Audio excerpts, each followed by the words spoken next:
وكل محدثة بدعة وكل بدعة ضلالة وكل ضلالة في النار. إن الله وملائكته يصلون على النبي يا أيها الذين آمنوا صلوا عليه وسلموا تسليما. اللهم صل على محمد وعلى آل محمد كما صليت على إبراهيم وعلى آل إبراهيم إنك حميد مجيد. اللهم بارك على محمد وعلى آل محمد كما باركت على إبراهيم وعلى آل إبراهيم إنك حميد مجيد. وقل رب أعوذ بك من همزات الشياطين وأعوذ بك رب أن يحضرون. رب اشرح لي صدري ويسر لي أمري واحلل عقدة من لساني يفقهوا قولي. وقال الله تعالى في القرآن المجيد والفرقان الحميد قل هل يستوي الذين يعلمون والذين لا يعلمون إنما يتذكر أولو الألباب. وقال الله تعالى في مقام آخر يرفع الله الذين آمنوا منكم والذين أوتوا العلم درجات. وقال النبي صلى الله عليه وسلم من خرج في طلب العلم كان في سبيل الله حتى يرجع.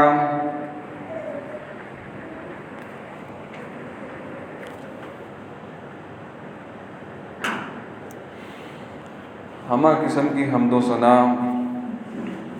کبریائی بڑائی عبادت اللہ وحدہ لا شریک کے لیے خاص ہے۔ درود و سلام ہوں آقا دو جہاں امام اعظم شافع محشر محمد مصطفیٰ صلی اللہ علیہ وسلم پر، جن کو اللہ نے اپنا آخری پیغمبر بنا کر دنیا میں بھیجا۔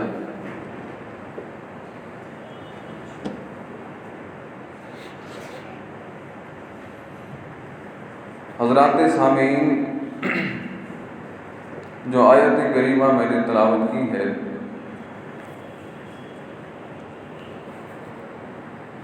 اس آیت کے اندر اللہ تبارک و تعالی نے علم کی اہمیت کے متعلق انسانیت کو درس دیا ہے، اور قرآن کے اندر صرف یہی آیت نہیں بلکہ مختلف مقامات پر مختلف انداز میں اللہ تعالی نے علم حاصل کرنے کی ترغیب دی ہے۔ علم کے بغیر انسان جاہل ہے، اور اسی لیے اللہ تبارک و تعالی نے سورہ زمر کے اندر ارشاد فرمایا قُلْ هَلْ يَسْتَوِي الَّذِينَ يَعْلَمُونَ وَالَّذِينَ لَا يَعْلَمُونَ، کہہ دیجئے اے پیغمبر کہ علم والے اور بغیر علم والے کبھی بھی برابر نہیں ہو سکتے۔ جنہوں نے علم حاصل کیا ہے، جنہوں نے اللہ تعالیٰ کی معرفت حاصل کی ہے، ان کا رتبہ بغیر علم والوں کے کہیں زیادہ ہے، اس دنیا کے اندر بھی اور آخرت کے اندر بھی۔ اللہ تعالیٰ نے جب پہلی وحی اتاری تو پہلی وحی کے اندر بھی سب سے پہلے اپنے پیغمبر صلی اللہ علیہ وسلم کو علم کی ترغیب دی گئی۔ اس کا آغاز بھی علم سے ہوا۔ اقرأ بسم ربک الذی خلق، پڑھیں اس رب کے نام سے جس نے انسان کو پیدا کیا ہے۔ خلق الانسان من علق، جس نے انسان کو جمے ہوئے خون سے بنایا ہے۔ یعنی پہلی وحی کا آغاز بھی علم کے ساتھ کیا گیا۔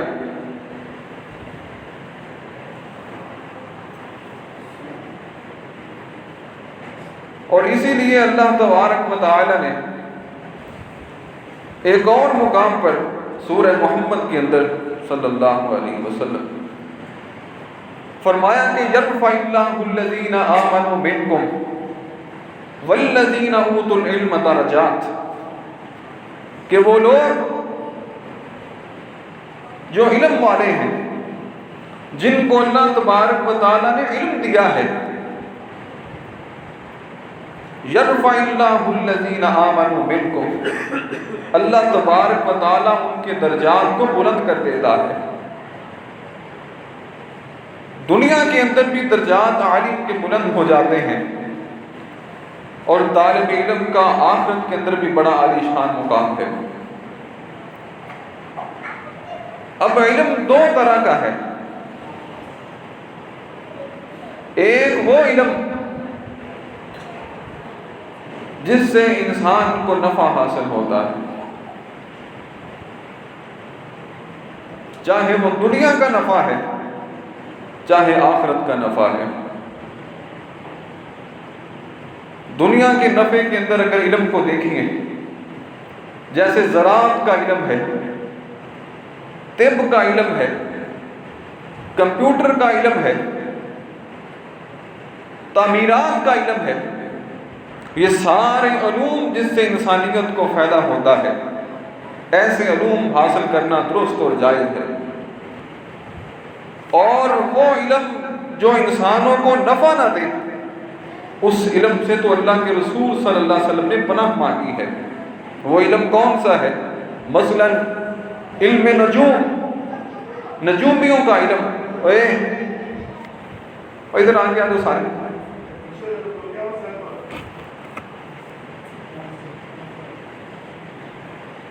وہ علم جو انسان کو نفع نہیں دیتا، اس سے مراد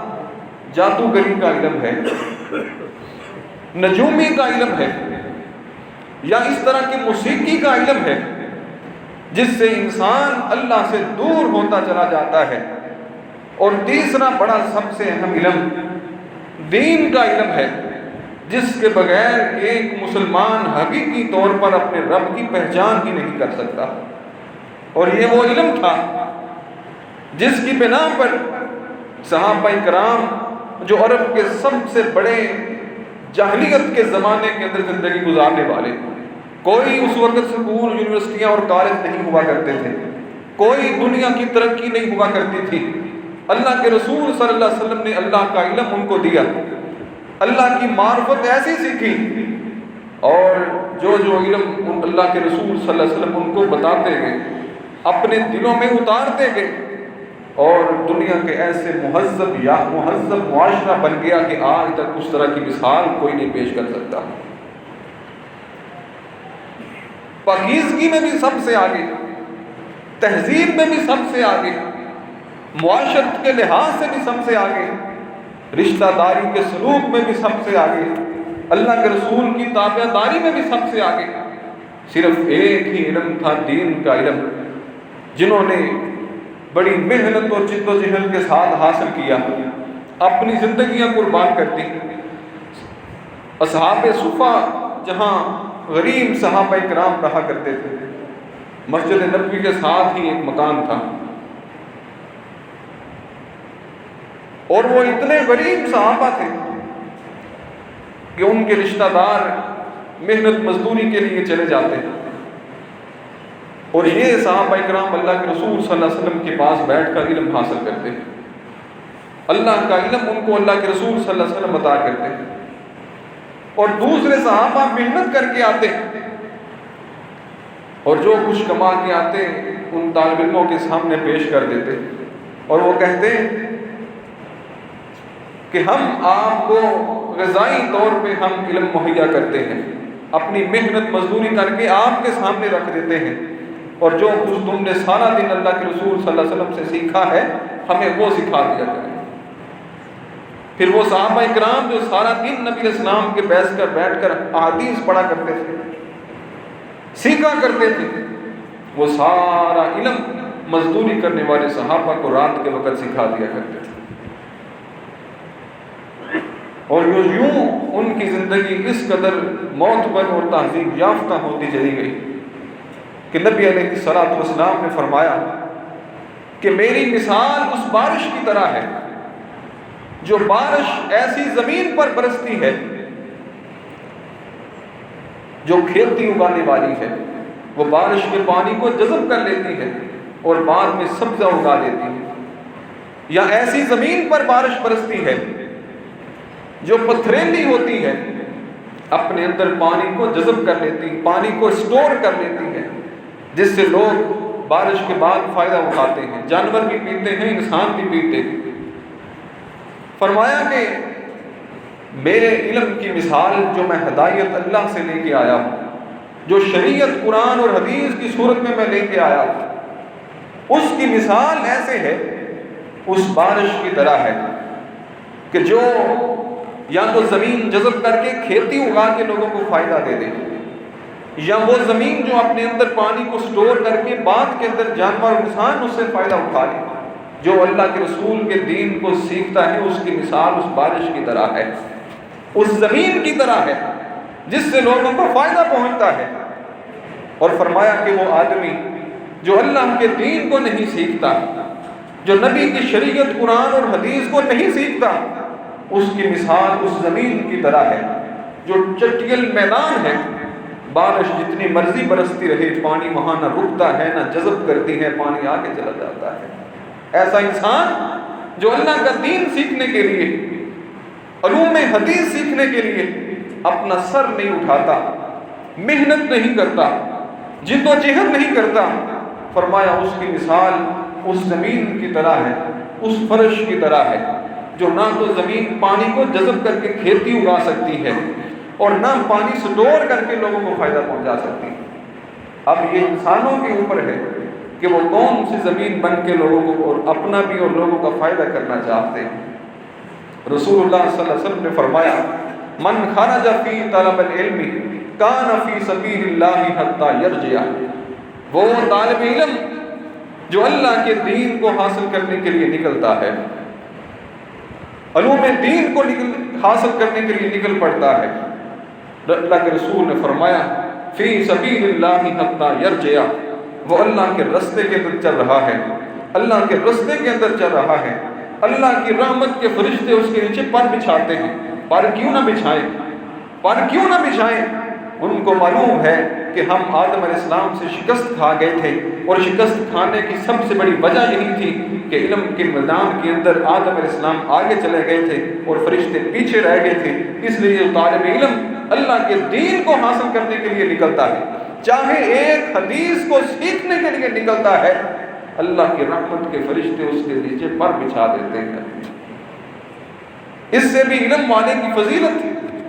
ظاہر ہوتی ہے کہ اللہ کے ہاں اس کا کتنا مقام ہے۔ اللہ کے رسول صلی اللہ علیہ وسلم نے ایک اور حدیث میں فرمایا ان اللہ عز و جل اوحا الیہ، کہ اللہ تبارک و تعالیٰ نے میری طرف وحی کی، انہ من سلک فی طلب العلم، وہ جو طلب علم کے کسی رستے پر چلتا ہے، علم حاصل کرنے کے لیے گھر سے نکل جاتا ہے، چاہے مسجد کے اندر ایک حدیث کا درس سیکھنے کے لیے کیوں نہیں آتا، یا مدارس کے اندر پورا کورس حدیث کرنے کے لیے کیوں نہیں جاتا، جو اللہ کے دین کو حاصل کرنے کے لیے نکل پڑتا ہے، فی طلب العلم سہلت لہ طریق الجنہ، اللہ تعالیٰ اس کے لیے جنت کے راستے کو آسان کر دیتا ہے۔ اور یہی تو وجوہات تھی، سال ہاں سال تک محدثین علم حدیث کو سیکھنے کے لیے سفر کرتے رہتے تھے، نہ گاڑیاں تھیں ایک جگہ سے دوسری جگہ جانے کے لیے، بعض اوقات اکثر محدثین کے پاس اپنی سواریاں بھی نہیں ہوا کرتی تھیں، پیدل ہی چل پڑتے تھے۔ اور حتیٰ کہ کئی محدثین کے بارے میں آتا ہے کہ ان کے پاؤں اس قدر زخمی ہو کر خون بہنا شروع ہو جایا کرتا تھا اور جوتے تک بھی ان کو میسر نہیں ہوا کرتے تھے۔ حضرت جابر رضی اللہ تعالیٰ عنہ کی بات آپ کو سناتا چلوں۔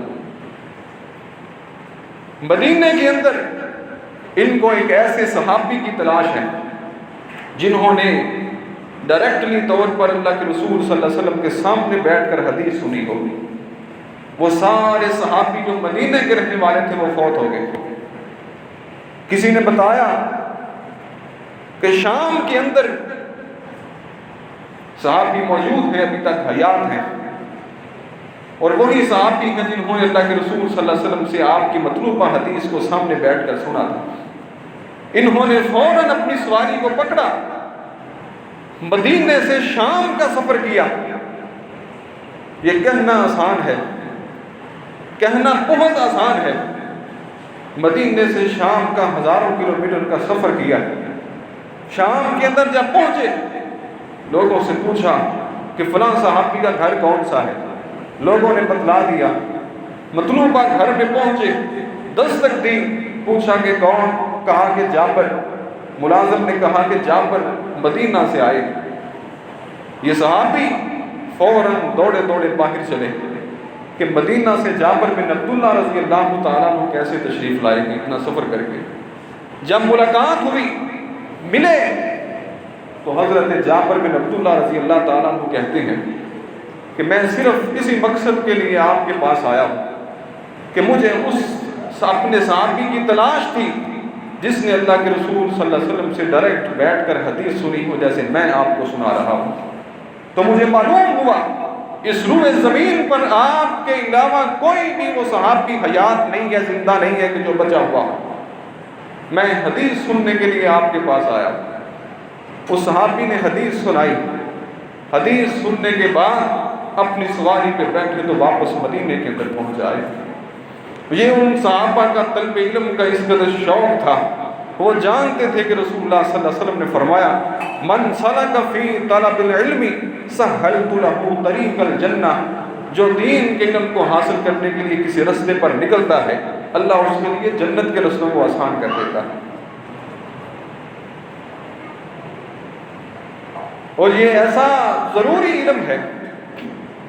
اللہ کے رسول صلی اللہ علیہ وسلم دعا کیا کرتے تھے اللہم انی اعوذ بک من علم لا ینفع،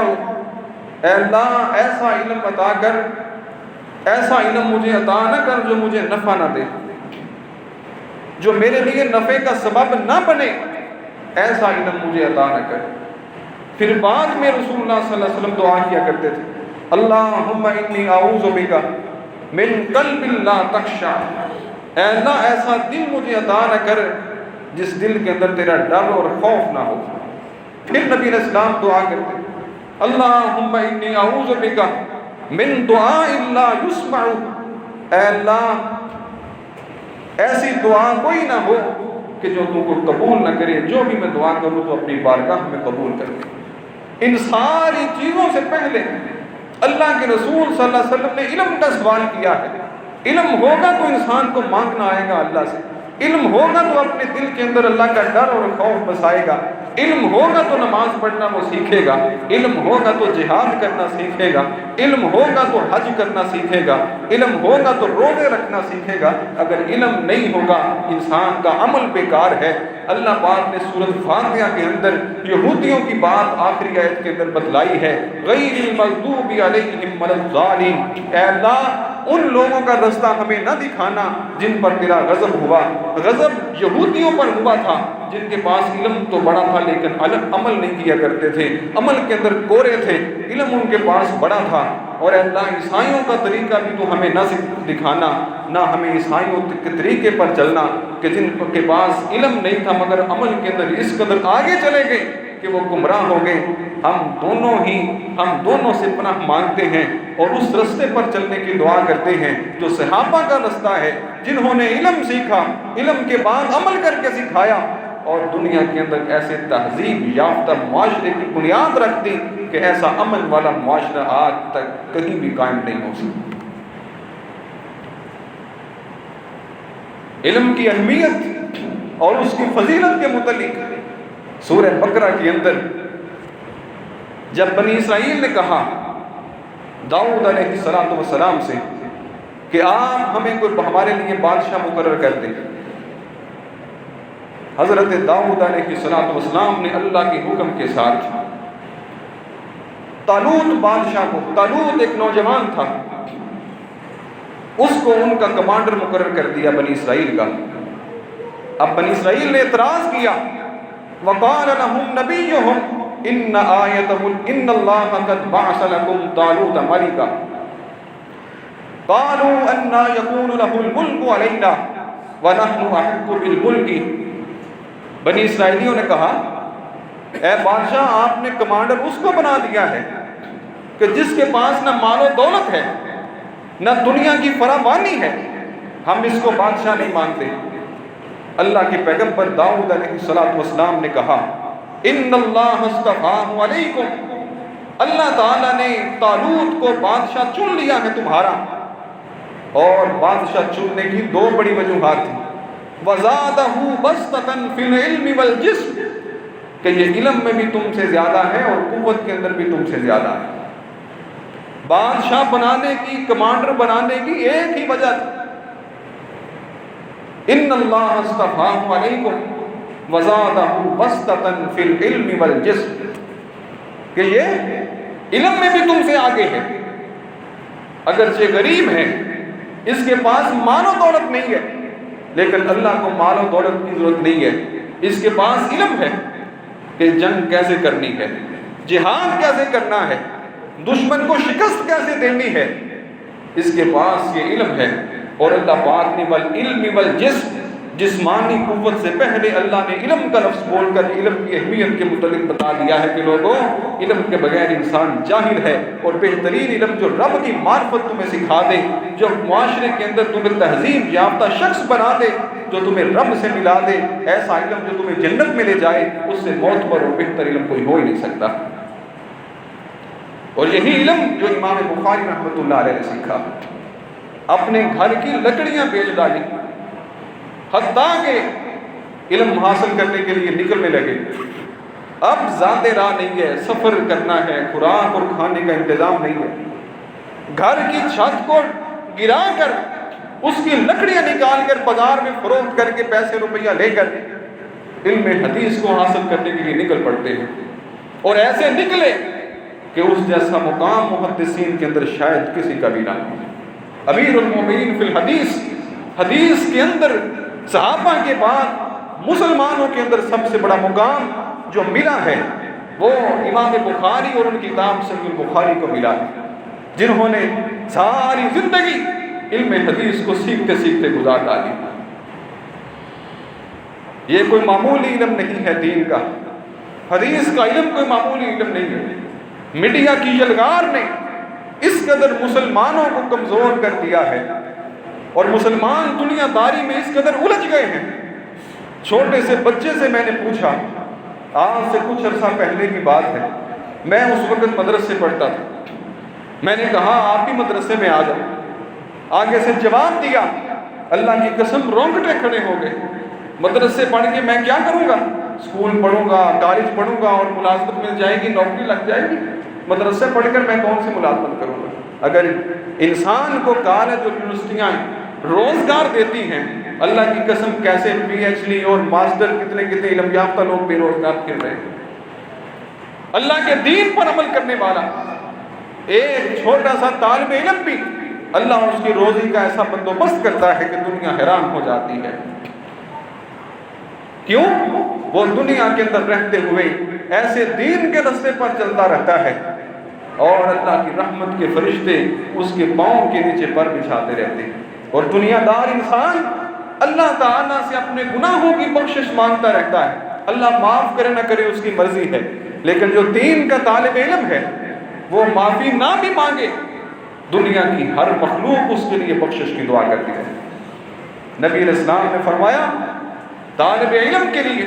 جو دین کا حقیقی علم حاصل کرنے کے لیے نکلتا ہے، فرشتے، چیونٹیاں، مچھلیاں پرندے حتیٰ کہ ایک ایک ذرہ اس کی بخشش کے لیے اللہ تعالیٰ سے رحمت کا سوال کرتا ہے۔ نبی علیہ السلام نے فرمایا کہ ایک حدیث کسی کو سکھا دینا، ایک حدیث کا علم کسی کو دے دینا، اور وہ وہی دے گا جس کے پاس علم ہوگا، جس نے سیکھا ہوگا۔ آپ آئے ہیں، آپ بھی سیکھنے کے لیے آئے ہیں، لیکن افسوس ہمارے آج کے دور کے اندر اس جمعے جیسی عبادت کو بھی لوگوں نے ایک فن بنا دیا ہے، صرف کانوں کے مزے کے لیے اور وقت کو پاس کرنے کے لیے ایسے جگہوں کا رخ کرتے ہیں جہاں سوائے وقت پاس کرنے کے ان کو کچھ بھی حاصل نہیں ہوتا۔ اس اتنے قیمتی وقت کو شعر و شاعری اور عجیب و غریب واقعات کے اندر الجھا کر ایک حدیث کا علم بھی کسی کو نہیں دیا جاتا۔ یہ آدھا پونا گھنٹہ اس میں بیٹھ کر ایک دو حدیث سیکھ لینا، رسول اللہ صلی اللہ علیہ وسلم نے فرمایا کہ جو ایک حدیث کا علم کسی کو دیتا ہے، ایک طرف ایک آدمی 100 نفل ادا کرتا ہے، 100 نفل ادا کرتا ہے، اتنا اجر 100 نفل ادا کرنے والے کو نہیں ملتا جتنا ایک حدیث کا علم سکھانے والے کو اللہ تعالیٰ ادا کر دیتا ہے۔ جب حضرت سلیمان علیہ السلام نے اپنی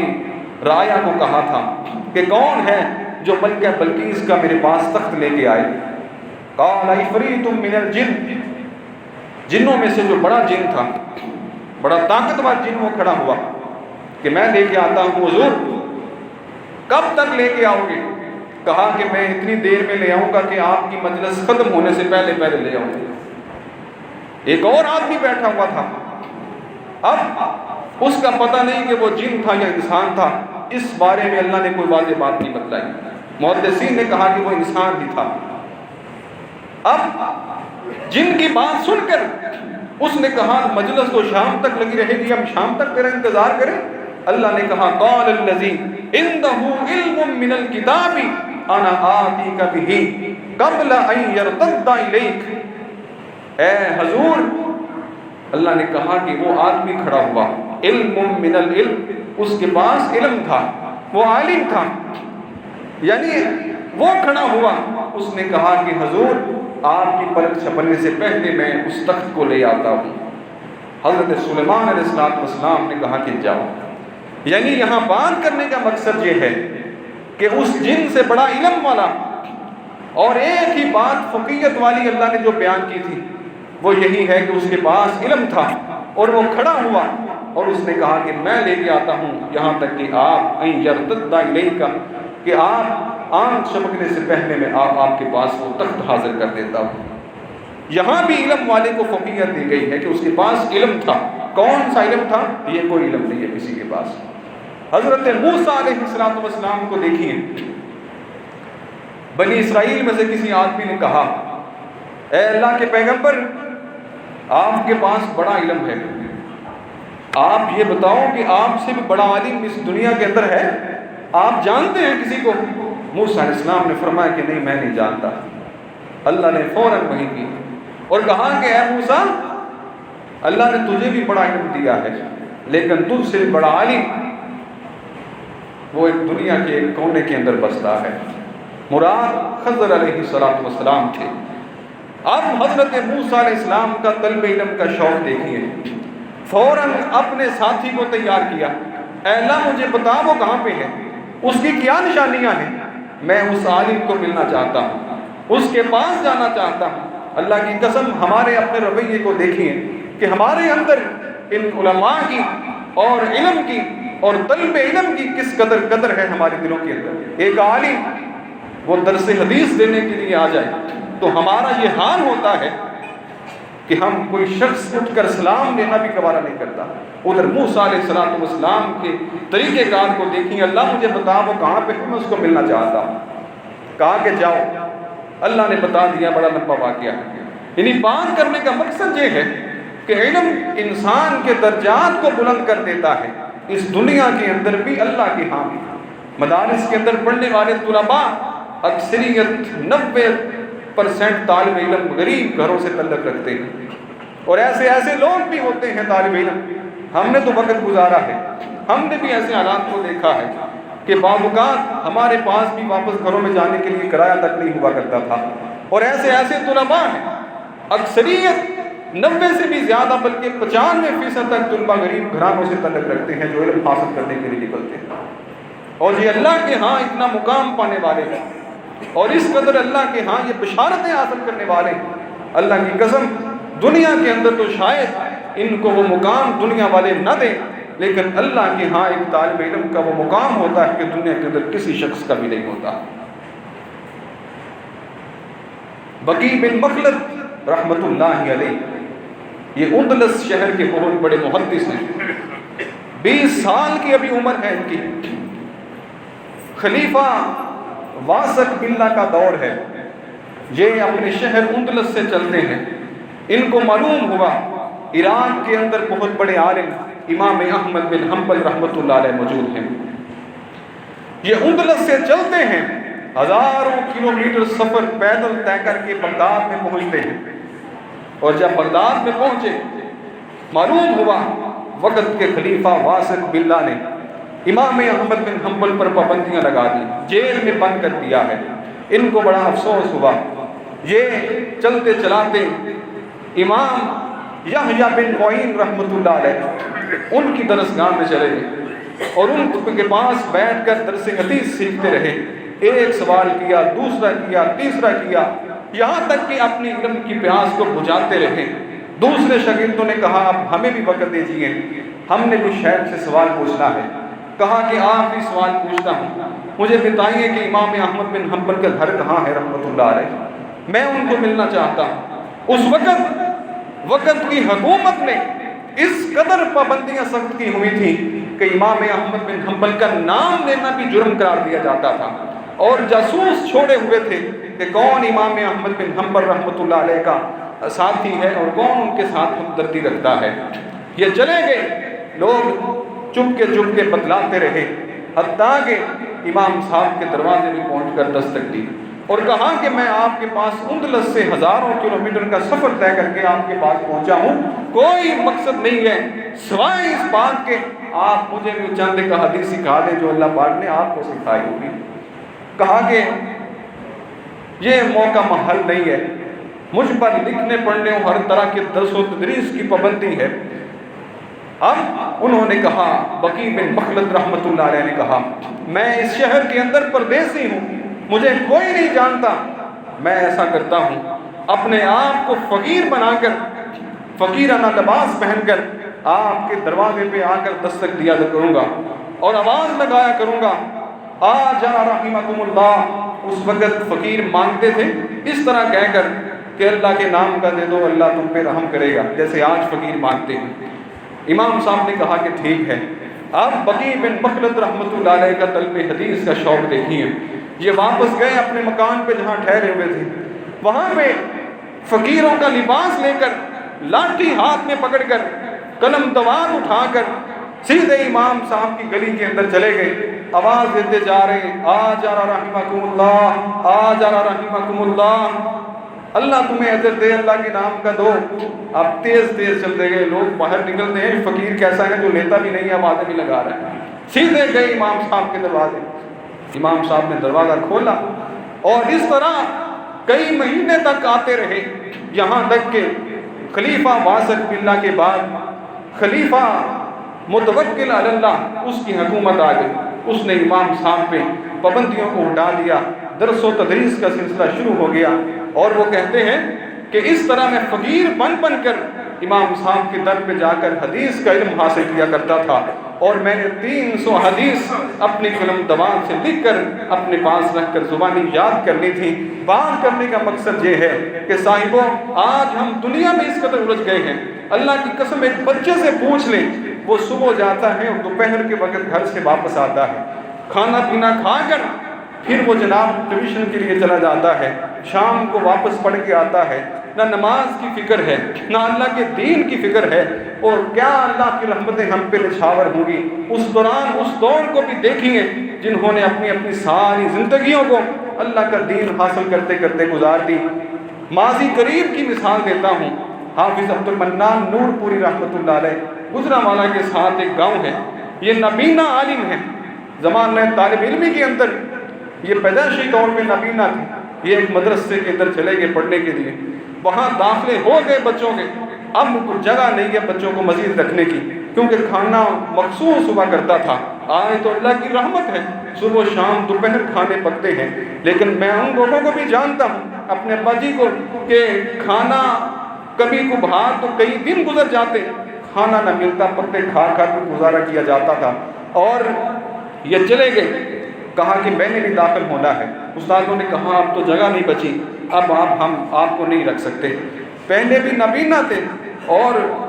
جگہ تو ویسی نہیں تھی، بہانہ بن گیا، انہوں نے کہا کہ آپ کھانے کی فکر نہ کریں، میں خود اپنے کھانوں کا بندوبست کر لوں گا، کہا کہ ٹھیک ہے پھر رہو اپنی مرضی کے ساتھ، ہم کھانے کے ذمہ دار نہیں، ٹھیک ہے۔ اس نبینا طالب علم نے جو بقیہ 30 طالب علم تھے ان سے کہا کہ یار جب تم کھانا کھا لیا کرو ایک ایک لقمہ اپنی برتن میں بچا لیا کرو، میں اس کو کھا لیا کروں گا، اللہ کی قسم زمانہ اس بات کا گواہ ہے کہ ساری زمانہ طالب علمی کی زندگی لوگوں طلبہ کا بچا بچا کھانا کھا کر علم حاصل کرتے رہے، اور وہ دن بھی اللہ نے دیا، پورے گجرانوالہ شہر کے اندر ان جیسے ہم پلہ کوئی عالم نہیں تھا، جب وہ گئے ہیں آج تک ان کا خلاف اس گجرانوالہ کے اندر پورا نہیں ہو سکا۔ یہ طالب علم معمولی بات نہیں ہے، یہ اللہ کی رحمت کے اندر ہوتے ہیں، علم انسان کو اللہ کے ہاں بھی بڑا متبرک بنا دیتا ہے، انسان کے درجات بلند ہو جاتے ہیں، اللہ کے ہاں وہ اس قدر عزتوں والا بن جاتا ہے کہ ایک دنیا دار شخص کے مقابلے میں اس کی حیثیت اس طرح ہو جاتی ہے کہ رسول اللہ صلی اللہ علیہ وسلم نے فرمایا جب دین کا طالب علم حاصل کرتے کرتے عالم بن جاتا ہے تو فرمایا اس آدمی کی مثال عام لوگوں پر ایسے ہو جاتی ہے کہ جیسے میری فوقیت عام لوگوں پر ہے، یعنی کہاں نبی کا درجہ کہاں عام امتی کا درجہ، اس لیے فرمایا کہ اس عالم کی مثال ایسے ہو جاتی ہے کہ جیسے میری فضیلت عام لوگوں پر ہے، عالم کی فضیلت بھی عام لوگوں پر اس طرح ہو جاتی ہے۔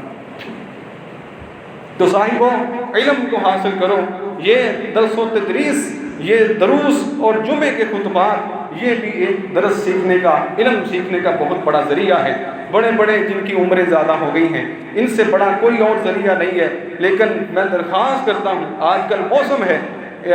داخلوں کا مدارس کے اندر، تو اپنے بچوں کو مدارس کا داخلہ دے کر دیں، دین کا علم ان کو دیں، یہ ایسا علم ہے کہ انسان مر بھی جاتا ہے لیکن جن کو وہ علم سکھاتا ہے یہ قبر کے اندر بھی پڑا ہوا ہے لیکن اس کے نامہ اعمال کے اندر نیکیاں لکھی جاتی رہتی ہیں۔ یہ قدرتی طور پر فطرتی طور پر صدقہ جاریہ ہے، اس میں انسان جو ہے وہ خرچ نہیں کرتا اور اللہ کی رحمت کے ساتھ اس کے لیے صدقہ جاریہ بن جاتا ہے۔ انسان کم از کم جو بنیادی علوم ہیں دین کے، عقیدہ توحید کو سیکھے، عقیدہ جہاد ہے اور نماز کی جو بنیادی طریقہ کار ہے جو اللہ کے رسول صلی اللہ علیہ وسلم کے طریقہ کار ہیں ان کو سیکھیں۔ آج ہمیں اگر میں کسی نوجوان کو کھڑا کر دوں تو میں حقیقت سے میں یقین سے کہتا ہوں اس کو صحیح طور پر غسل کا طریقہ بھی نہیں آئے گا، غسل کیسے کرتا ہے، ہماری حالت تو یہ ہے۔ لیکن دکھ اس بات کا ہے کہ ہم سب کچھ سوچنے اور سمجھ کے باوجود بھی ہم میدان عمل کے اندر نہیں آتے۔ ہمیں آگے بڑھنا ہوگا، دین کے علم کو حاصل کرنے کے لیے اپنی اولادوں کو آگے لانا ہوگا تاکہ وہ دین کے علم کو سیکھ کر جو ہے آگے بڑھ کر آپ کے لیے بھی اور اپنے لیے بھی صدقہ جاریہ بن سکیں۔ اللہ تعالی ہم سب کو علم کی توفیق عطا فرمائے۔ وآخر دعوانا الحمدللہ رب العالمین۔